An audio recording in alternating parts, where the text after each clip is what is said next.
ବଦଳିବ କର୍ମଚାରୀଙ୍କ EPFO pension ଯୋଜନା। ମାସିକ ସର୍ବନିମ୍ନ ପେନ୍ସନ୍ରେ ପରିବର୍ତ୍ତନ କରିବାକୁ ଯାଉଛନ୍ତି ସରକାର। ଏଥିପାଇଁ ସଂସଦର ଏକ କମିଟି ସୁପାରିଶ କରିଛନ୍ତି। ଇପିଏଫ୍ଓ କର୍ମଚାରୀ ଯୋଜନା 1995 ଆଧାରରେ ଦୀର୍ଘ ଦିନ ଧରି ଥିବା ସର୍ବନିମ୍ନ ମାସିକ ପେନ୍ସନ୍ ଯୋଜନା 1000 ଟଙ୍କାରେ ପରିବର୍ତ୍ତନ କରିବା ପାଇଁ କମିଟି ତରଫରୁ ସୁପାରିଶ କରାଯାଇଛି।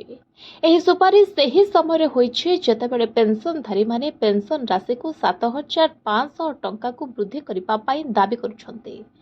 ଏମାନଙ୍କ କହିବା ଅନୁସାରେ ମାତ୍ର 1000 ଟଙ୍କାରେ ଆଜିର ସମୟରେ ଚଳି ହେବନି, ଯାହା ଅଧିକ ସମସ୍ୟା ସୃଷ୍ଟି କରିବ। ଗତ ମାର୍ଚ୍ଚ ମାସରେ ବିଭିନ୍ନ ପେନ୍ସନ୍ଧାରୀ ଦିଲ୍ଲୀର ଜନ୍ତର ମନ୍ତରରେ ଏକାଠି ହୋଇଥିଲେ। ସେମାନେ ପେନ୍ସନ୍ ରାଶିକୁ 7500 ଟଙ୍କା କରିବା ପାଇଁ ଦାବି କରିଥିଲେ। ଇପିଏଫ୍ଓ କର୍ମଚାରୀ ପେନ୍ସନ୍ ଯୋଜନା 1995 ଆଧାରରେ ଏହି ରାଶି ବୃଦ୍ଧି କରିବାକୁ ସେମାନେ କହିଥିଲେ। ତେବେ ସଂସଦୀୟ କମିଟିର ରିପୋର୍ଟ ଶ୍ରମ ଓ କୌଶଳ ବିକାଶ ସମ୍ବନ୍ଧିତ ଏକ କମିଟି ନିଜ 15ତମ ରିପୋର୍ଟରେ କହିଛନ୍ତି ଯେ କର୍ମଚାରୀଙ୍କୁ ସର୍ବନିମ୍ନ ମାସିକ ପେନ୍ସନ୍ ମିଳିବା ଆବଶ୍ୟକ, କାରଣ ଅନେକ କର୍ମଚାରୀ ବାର୍ଦ୍ଧକ୍ୟ ଏବଂ ରୋଗରେ ପୀଡ଼ିତ।